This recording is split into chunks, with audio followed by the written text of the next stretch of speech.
Watato talafo mai Samoa la wala leo Samoatv Tala'Lasi wa awina atu ono whaalolonga le whale talimalo su accommodation I funga le I Samoa. Asiasi nei lole tulau Facebook ala su accommodation ina I ono anga vaai mo lato special rates ole nei masina. Presenting the LifeCon Explosion 2017 participants. Susana Samoa, Yvette's Hair and Beauty Studio. Jandal Media, Nomati Creation, Lemasina Photography, Beata's Hair Salon, Samoa Island Design, JBC Makeup Artistry, Samoa Video Production, Gardenia Hinano, Vanity Inc., Ray Photography, Luana's Gift Shop, Savannah Artistry, Island Image, Rupi, Cake Face, Jordan Kwan, Insider Samoa, M's Hair Salon, WT Media, Rachel's Fashion, Loriana's Creations, Remani Samoa, Tulela's Boutique, Ellie's LA, The Body Shop, Eveni Carollas, Remat, The Tau Creation, Malia's Collection, CCK Samoa, Cecilia's Fashion, Plantation House. Are you LifeCon ready? Voltau sanga whaletupele a mataile aso mo Juni. Lua Festival Fitu, Lua Festival Valu.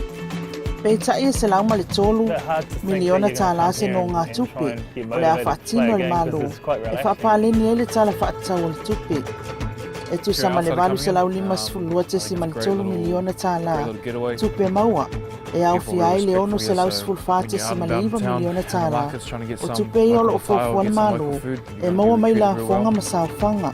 Ai lua se lau tolu 7 ma le 5 miliona tala, tupe wha mea lofa le tausanga wha le tupe, o loma nei. E iwa se lau tolu 7 ma le 2 miliona tala tupe wha alu, lewa tula I mai ele tu sa ma le valu 7 ma le 2 miliona tala, e sili ai tupe wha alu lo tupe maua. O le ala leo le mana o mio se nonga tupe maa le tului, e wha pāleni ele tala o le tupe, o na maua I loa lea, o le tupe wha asili, lea e lua 7 ma le 3 miliona tala, e peo na fola sia ele minstau tupe, ia asili e patuyoti, I le taua o fianga le palemene o Samoa le taia o na nafi.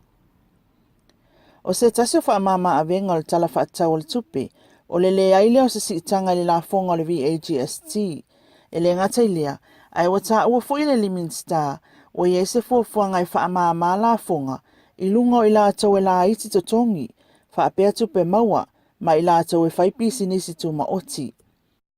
Ua wha ilo foi, o la wha ititi ai tiu te mo o loa e awina atu I fafo, e sanga lango ai, I pisi nisi tu ma oti o le atu nuu.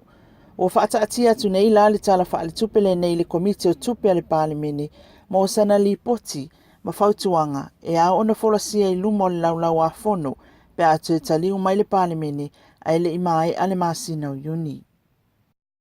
E nisi o tala, ua tau ao ina mai nele pol kalame le taitaifono o le komite so whaatasi o le tāpenanga o le whamanatunga, o le 5 tausanga talua na maua le malo tuma oti o Samoa, e le tausanga le nei lua Festival Malfitu, le susunga e atu ila e palu pe soli ai dokta sa ilele malielenga oi, po le alipa le mia o Samoa.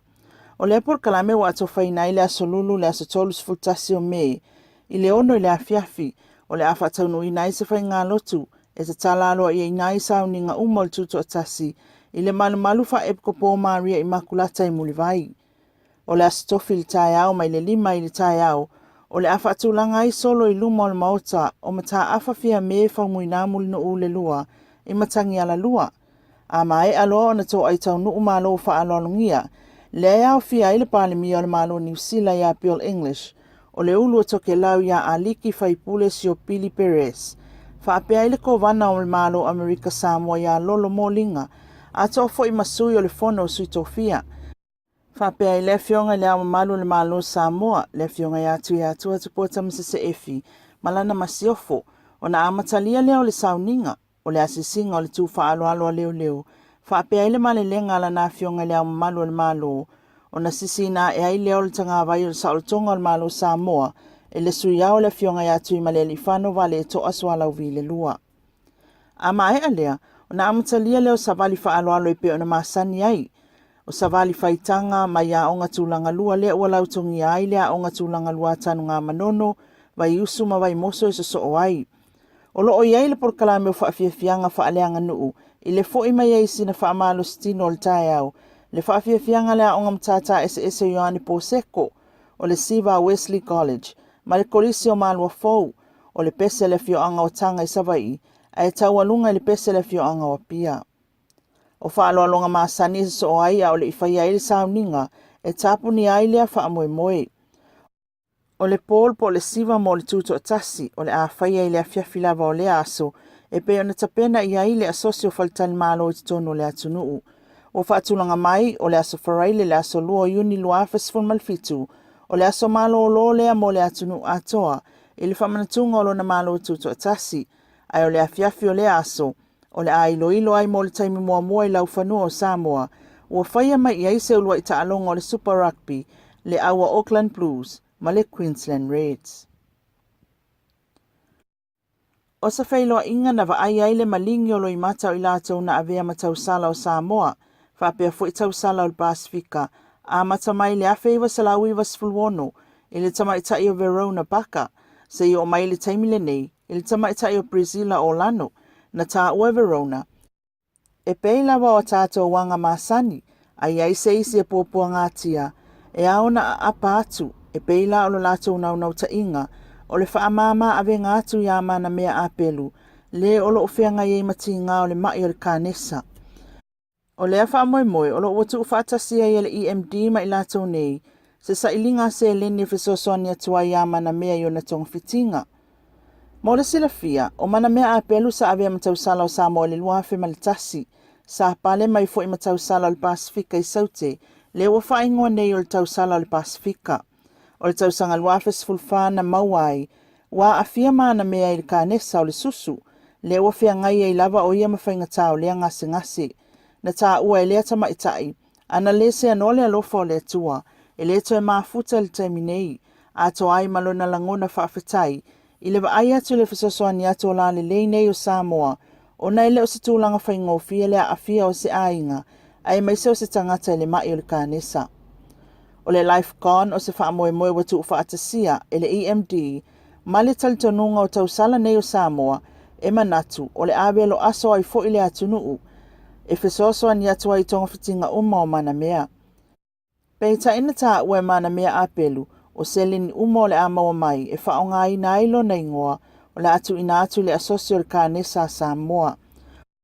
O le LifeCon Think Pink, o le amata atu i le asotofi o le vai aso nei, o na taualumanga uma, a e taualunga i se whaalinga tele whaia le pō le asoto anai. Ma le tātou tala muli a o whaatino ai to le ninga ma o onga le aula kapia le Queensland Reds, i nisi o kolisi tutono le atunuu, na maawana na whilwhiloa i atuai o le pūlenga o le awa Blues, i le langolango sua la lātou au le kampania e veni, na whaalia le fiafia o alo le atunu e peo Jerome Kaino, i le whaia mai e Samoa nei o le nei taalonga, e ui le mawhai o na taalo ai. Sa whailoa le li whaia onga o le awa mua mai, ai o le lātou au le ataunu mai le stofi nei. Peta i o le whaatala noanga, ma le pule silo le uni la kapia Samoa i a whale o mawaenga Vincent Fepule ai, o le taalonga le nei, tasi le nei o tau mawhainga le SRU, e toso mai taalonga whape nei, mo le manuia lau tele o le tātou atunuu, e le ngata i alo mawhanau, au pisinisi matangata lau tele. Na tā ua fo i le whetalai ngā leu tele Jerome Kaino, e te lele au ngā o le whaia mai ei o le nei taalonga i Samoa nei, e le ngata o le tanga i le wā o le manu Samoa ma le All Blacks, i tausanga o mawai, mai le fia o taalonga, ma le sa ili awa noa o le tātou au, ina ia ta alo ma le au pito i sili o na le lein lalangi. Ai mo le supalaka pi lava ia, ma le tele o alo Samoa o lo whaisao ai, i au o lea ta amilusanga, e tā waile au mai i nei o lea ta alonga. E le ngata o le tūlanga le lei ai mo Samoa, ai le Auckland Blues lava ia, o fausia e se feso ta inga mawhanawhana, ma le uni la kapia le atunuu, e pe o le o atu whailoa i ma fesosoani, e tufa atu le tomai, e le ngata ialo mawhanau o lo a oina le HBU, ai mai se ai, o isi vaenga o lo tau mawhai le uni, e ati na e aile ta alonga o le lakapi, i te tono le atunuu. Ua whaamoe lea fo i pūlenga o le awa le Auckland Blues, ia, e le fiatu i lalo fo i lea fiafi lasfareile i le Queensland Red, ma o le ase o tātou talia, po le ale unga o lea ta alonga mata ina.